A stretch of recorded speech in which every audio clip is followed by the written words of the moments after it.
Rajkumar sir, உங்கள்கிட்ட ஒரு கேள்வி. எல்லாருக்குமே தெரிஞ்ச ஒரு கதையா இருக்கு முகுந்த் அவர்களுடைய வாழ்க்கையில என்ன நடந்துச்சு அப்படின்ட்டு. ஒரு தெரிந்த கதையை ஒரு திரைப்படமா எடுத்துட்டு கொண்டு போகணும், ஆனா அதை எங்க எல்லாரும் எக்ஸைட் பண்ற மாதிரி நீங்க எடுக்கணும் அப்படின்றப்போ அது எவ்வளவு சேலஞ்சிங்கா இருந்தது உங்களுக்கு? இல்லை, ஃபர்ஸ்ட் ஆஃப் ஆல் இந்த படத்தை சூஸ் பண்ணும்போது எனக்கு இது ஒரு பெரிய ரெஸ்பான்சிபிலிட்டியாக பட்டுச்சு. ஏன்னா முதல்ல வந்து நம்ம வந்து இந்தியன் ஆர்மிக்குன்னு ஒரு கோட்பாடு இருக்குது. I think the best organised ஒரு டீம், ஒரு ஸ்ட்ரக்சர் அப்படின்னா இந்தியன் ஆர்மியை சொல்லலாம். ஸோ அதை நம்ம முதல்ல ரெப்ரசன்ட் பண்ண போகிறோம். அப்போது நம்ம இதில் என்ன மாதிரி களத்தை சொல்ல போகிறோம் அப்படிங்கிறது ரொம்ப முக்கியம். ஸோ ஒரு ஒரு ஒரு இன்டென்ஸ் கான்ஃப்ளிக்ட் இருக்கிற ஒரு ஜோனில் ஒரு ஆர்மியோடைய வேலை என்னவாக இருக்குது, அதில் அவங்க மக்களை எப்படி பார்க்கணும், ஸோ ஆர்மியோட பங்கு அங்கே என்னவாக இருக்குங்கிறது ரொம்ப பெரிய, அதை நம்ம கரெக்டாக ப்ரொஜெக்ட் பண்ணணுங்கிறதே ஒரு பெரிய ரெஸ்பான்சிபிலிட்டியாக இருந்தது. இது ஒரு பக்கம். இதுக்கப்புறம் ஒரு உன்னதமான ஒரு ரிலேஷன்ஷிப் இதில் வந்து இப்போ இவங்க இங்கே வந்ததுக்கு ஒரு ரீசன் இருக்குல்ல. இது ரொம்ப ரொம்ப முக்கியமான ஒரு கதாபாத்திரங்கிறதுனால தான் நம்ம இவங்களை இன்றைக்கி இங்கே வச்சு பேசிகிட்டு இருக்கோம். ஸோ இந்த ரிலேஷன்ஷிப்பையுமே அதான் அவங்களோட ஒரு இன்டர்வியூவில் கூட நான் படித்தேன். ஒரு பக்கம் முகுந்த் வாஸ் ஃபைட்டிங் ஒரு வார், அது ப்ராக்ஸி வார்னு சொல்லலாம். அப்படின்னா இவங்க ஃபேமிலியோட ஒரு வார் இருந்தது, அப்புறம் தனிமையாக லோன்லினஸோட ஒரு வார், இப்போ அவங்க ஷீ இஸ் சர்வைவிங். இப்போ இது எல்லாமே இதை பேலன்ஸ் பண்ணின ஒரு கதையாக இருக்கணும். ஸோ அந்த ரெஸ்பான்சிபிலிட்டி தான் எனக்கு ரொம்ப பெருசாக இருந்தது. அண்டு இது தெரிந்த கதை இல்லை, இது தெரியாத கதை, ஒவ்வொருத்தரும் தெரிஞ்சுக்க வேண்டிய கதை. நம்ம தெரிஞ்சது மட்டுமே தான் பேசிக்கிட்டு இருக்கோம். இப்போ நீங்கள் ஹோஸ்ட்டாக இருக்கீங்க, இப்போ நீங்கள் டு பிகம் அன் ஆங்கர் ஒரு ஜேர்னி இருந்திருக்கும்ல, டு பிகம் சிவகார்த்திகேயன் ஒரு journey இருந்திருக்குல்ல, to become Sai Pallavi ஒரு ஜேர்னி இருந்திருக்குல்ல. இன்றைக்கி நம்ம இவங்க எல்லாரையும் லைம் லைட்டில் பார்க்குறோம். பட் இதுக்கு பின்னாடி அதுதான் அவர் மேபி சொன்ன அந்த இன்ஸ்பிரேஷன் நினைக்கிறேன் நான், இன்ஸ்பைரிங் ஸ்டோரியாக இருக்கும் அப்படிங்கிறது. அப்போ இந்த ஜாப் எல்லாம் இதெல்லாம் ஒர்க், பட் அது வந்து I would call it more then work. அது வந்து அது ஏதோ ஒரு டெசிஷன் பண்ணி அவங்க அங்கே போயிடுறாங்க, அது ஏதோ ஒரு ரீசன் இருக்குது. இப்போ நம்ம இயல்பு வாழ்க்கை இயல்பாகவே இருக்குது, எந்த வேலையை நம்ம பார்த்துக்கிட்டு இருந்தாலும். ஐ திங்க் நம்மளோட இயல்பு வாழ்க்கை இயல்பாக இருக்கிறதுக்கு காரணம் இந்த மாதிரி சர்வீஸ் மென் தான். அதை நம்ம உணர்றதே இல்லை.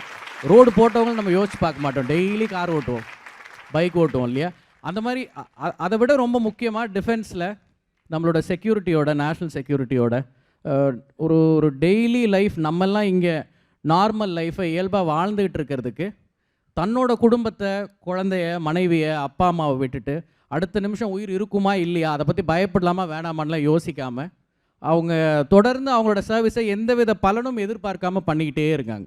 அவங்க மெடல்ஸ்க்காக ஓடுறதில்ல, நம்ம இப்படி பண்ணால் இப்படி ஒரு மெடல் கிடைக்கும் அப்படின்னு நினச்சி பண்ணுறதில்ல. இதில் தெரியாத ஜேர்னி நிறையா இருக்குது. ஸோ இதில் டீம் ஸ்பிரிட்னா என்ன, அந்த ஆர்மி கெமராட்ரினா என்ன, அதே நேரம் ஒரு பொறுப்பான குடும்ப தலைவனாகவும் இருக்கணும் அப்படிங்கிறது எல்லாம் இதில் இருக்குது. I think the film will speak more. Yes, I think Amaran has so much more to speak more than the guns, I believe. Yes. Yes, it has a lot to speak. Yes. Sir, இப்போ வந்து இன்னொரு விஷயம், army மென் ஆர்மியில் போய் சேர போகிறாங்க அப்படின்னா அவங்க என்ன மனநிலை போவாங்கன்னு உண்மையிலே என்னால் இதை ப்ராசஸ் பண்ணவே முடியல. பிகாஸ் அடுத்த நிமிஷம் என்ன நடக்க போகுதுன்னு தெரியாத ஒரு இடத்துல போகிறாங்க. எப்படி அந்த முடிவை எடுக்கிறாங்கன்னு நீங்கள் நினைக்கிறீங்க சார்? ரொம்ப யோசித்து தான் எடுப்பாங்க. நான் சொன்னேன்னு ஒரு கதை, 16 வயசில் ஓடி போய் அந்த மாதிரி எடுக்கிறவங்க இது ரொம்ப குறைவு. ரொம்ப யோசித்து எடுப்பாங்க. வீட்டில் எதிர்ப்பு இருக்கும். என்கிட்ட ஒரு கமாண்டர் சொன்னதை இங்கே சொல்ல கடமைப்பட்டிருக்கேன் நான். ஏன்னா பல தாய்மார்கள் உடனே, முக்கியமாக இப்போ இந்த படத்தை பார்த்ததும் ஐயோ அது வேணான்னு இந்த கதையிலேயே வரும், இவங்களுடைய பேரண்ட்ஸு பட்டாளத்துக்காரன் வேணாங்கிறது தான் அட்வைஸ் பண்ணுவாங்க. நான் எந்த விதத்திலையும் முகுந்த் அவர்களுடைய தியாகத்தையோ நம்மளுடைய வீரர்களுடைய தியாகத்தையோ குறைச்சிடக்கூடாதுங்கிற முன்ஜாக்கிரதையுடன் சொல்லுகிறேன். இப்போ நான் சொல்கிறது, இங்கே சிவிலியன் ஆக்சிடெண்ட்டில் மனிதர்கள் சாவதை விட மிக குறைவு தான் ஆர்மியில் சாவு. ஏன்னா ஒருத்தருக்கு ஒருத்தர் தேர் கவரிங் ஈச் அதர்ஸ் பேக், விட்டு கொடுக்க மாட்டோம். உயிர் போய் இன்னொருத்தனை காப்பாற்றுவோம். டிராஃபிக்கில் அது கிடையாது. Accidents will happen like it happen for our Mukund.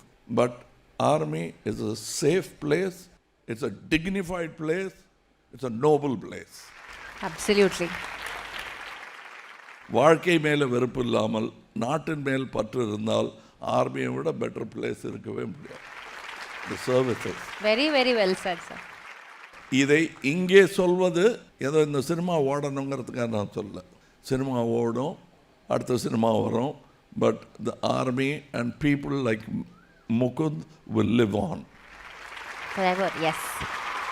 அடுத்த சோல்ஜருக்கு முனகு மந்திரம் Mukund. It's a great place. Noble அப்படின்னு பார்க்கும்போது இத்தனை பேரை நிம்மதியாக தூங்க வைக்கிறாங்கல்ல, இந்த நாட்டுக்கு பூட்டு அது. ஆமாம், இந்த படத்தை எடுப்பதற்கு முதலீடு செய்வதற்கு காரணமும் அதுதான். உணர்வு தானே தவிர இதில் வியாபார யுக்தி இருப்பதாக யாராவது நினச்சாங்கன்னா அது அவங்க பிழை. ஸோ ராஜ்குமார் சார் சொன்ன மாதிரி இது ஒரு தனி உலகம் இல்லையா சார்? இந்த ராணுவ உலகம் அப்படின்றதே ஒரு அதுக்குள்ள பல எமோஷன்ஸ் இருக்குது, பல உணர்ச்சிகள் இருக்குது. ஆக்சுவலி இப்போ இந்து மேம் கிட்ட ஒரு கேள்வி. இப்போ சார் வந்துட்டு சொன்னாங்க முகுந்த் அவர்களுடைய யுத்தம், அங்கே நடந்த யுத்தத்தை நம்ம எல்லாம் கேள்விப்பட்டிருக்கோம் அப்படின்ட்டு. ஆனால் வீட்டில் நீங்கள் ஒரு யுத்தம் பண்ணீங்க அப்படின்னு கேள்விப்பட்டோம். உங்களுடைய திருமணத்தை வந்து நான் நிகழ்த்துறதுக்காக to convince your parents you had to fight a war at home. How did that feel? நான் அந்த ஒற்றை பெண்ணை 2 எல்டர் பிரதர்ஸ் இருக்கு. அவங்க 10 years and 8 years older than me. அப்போ அவங்க had 3 fathers to convince. அப்படி தான் சொல்லுவாங்க எனக்கு தெரிஞ்சு. I had 3 of them to convince. கொஞ்சம் difficult. I was the spoilt one. நான் the youngest. அவங்க ரொம்ப ரொம்ப லவ் இருந்துட்டேன். and they were very worried for me. என்ன ஆகும், ஃபர்ஸ்ட் ஆஃப் ஆல் வேற ரிலிஜன், அப்புறம் வேற ஸ்டேட், லாங்குவேஜ் ரொம்ப டிஃப்ரெண்ட். அது கூட அவங்க ஆர்மி போக போகிறீங்க. என்னோட ஃபாதர் ஏஎஃப்எம்சி தான் போயிட்டேன் டாக்டர் அங்கேருந்து. But he moved on and he became a private doctor. We had the choice. I mean he didn't continue on with AFMC. So அவங்களுக்கு ஒரு ஃபீலிங் இருந்துட்டேன், this is dangerous for my daughter. அவங்க marry பண்ணிட்டா something happens to him. So it's like sir was saying, I actually told him if something has to happen to my husband, whoever he is, it can happen on ground or at field, rather at field rather than on ground, right? What's the whole thing? So Appa took a long time, romba time எடுத்துட்டேன். I told you I think wait பண்ணி வந்துட்டேன். நான் ஒட்ட பெண்ணு தான். So much faster. So they didn't want to let me go. First love, the immaturity of first love, took a little while for them to be sure that we were mature enough to handle it. And I think the wait was good. The battle was hard, but the wait was good. It allowed both of us to grow. Eventually, because of another army man, my uncle who was in the Navy at that time, he came back home. Mukund nalla payan da. He's doing really well in the army. Why have all of this confusion? Just marry, let them get married. Ketti kodukka thirnu. It's just they're happy, they love each other. Idukku apra enna venum. So he got okay with it. So you're right. The war was, you're right. There was a war at the field. And முகுந்தும் கொஞ்சம் 3 years எடுத்துட்டேன் என்னோட அப்பாவோட பேசுறதுக்கு. அதுக்கப்புறம் கொஞ்சம் mature ஆகிட்டேன். முதல்ல பேசுறது ரொம்ப it was not right. He just wanted to get married. அதுக்கப்புறம் 2 years அவங்களும் மெச்சூர் ஆகிட்டேன். Like I always say he was very introspective. அவங்களுக்கு நான் എന്നിൽ ഒരു തെറ്റുണ്ടെന്ന് തോന്നിയാൽ അത് ശരിയാക്കാൻ നോക്കും. He'll always try to be a better man once he understands that. So I think after his first interaction with my father, he realized he has to do a better job. So he went back to himself, worked on himself, talked to my uncle. I think he led that war pretty well as well. Towards the end, needed a little push from my end, I have to say that. But towards the end, it worked out pretty okay. Yeah, we all had our personal wars to get through. Lovely. Mukund ஒரு side ஒரு இன்ஸ்பிரேஷனா, நீங்க ஒரு சைடுல ஒரு inspiring வுமனா இருக்கீங்க. Lot of things to learn from you Indhu. Yes, thank you. Yeah சிவன் உங்ககிட்ட. ஸோ வந்து இப்போ முகுந்த் அவர்களை பற்றின விஷயங்கள் உங்களுக்கு அன்வைல் ஆகிக்கிட்டே இருக்குது, தெரிஞ்சுக்கிட்டே இருக்கிறீங்க. என்னெல்லாம் ஆச்சரியங்கள் விரிஞ்சிச்சு உங்களுக்குள்ள? விரிந்த ஆச்சரியங்கள் என்ன? ஆக்சுவலாக இது சொல்ல நினைக்கிறேன். அவர் வந்து ஃபஸ்ட்டு கதை சொல்லணும்னு சொல்லி வந்தார் ராஜ்குமார் சார். அப்போ அவர் வந்து நான் ஒரு ஆர்மி பேஸ்ட் ஃபிலிம் வச்சுருக்கேன் அப்படின்னு சொன்னார். எனக்கு நிறைய ஐடியாஸ், இது இந்த மாதிரி இருக்கும், இந்த மாதிரி இருக்கும், இந்த மாதிரி. அவர் எந்த கதை பண்ணாலும் என்கிட்ட டிஸ்கஸ் பண்ணுவார். அவருடைய ஃபஸ்ட் ஃபிலிம்லேருந்து அவர் வச்சுருக்க மோஸ்ட் ஆஃப் த ஸ்டோரிஸ் எனக்கு தெரியும். ஸோ இந்த படம் எப்படி இருக்குன்னு கேட்கலான்னு சொல்லி இந்த கதை கேட்கும்பொழுது நமக்கு ஆர்மினா ஒரு ஐடியா இருக்குல்ல, அது எல்லாத்தையுமே உடைக்கிற மாதிரி இந்த படம் இருந்துச்சு.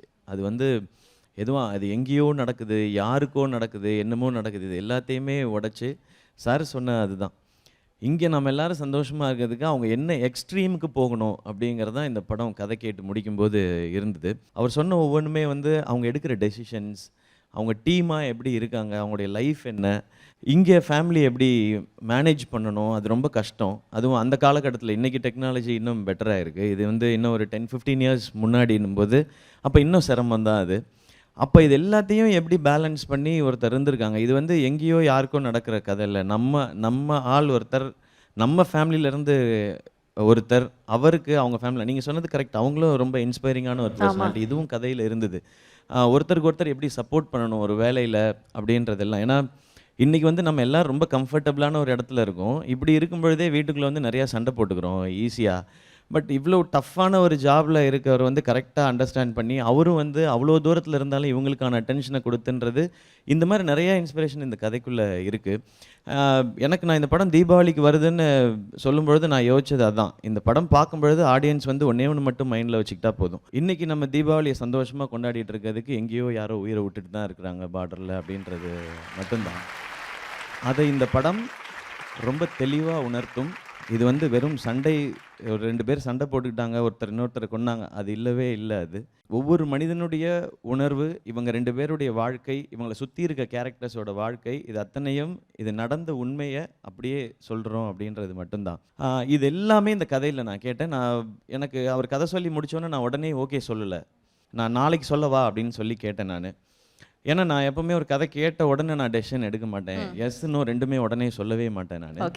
பட் இந்த கதை மட்டும் என்னை அன்றைக்கி நைட்டு தூங்கவே விடலை. எனக்கு நிறைய தாட்ஸ்.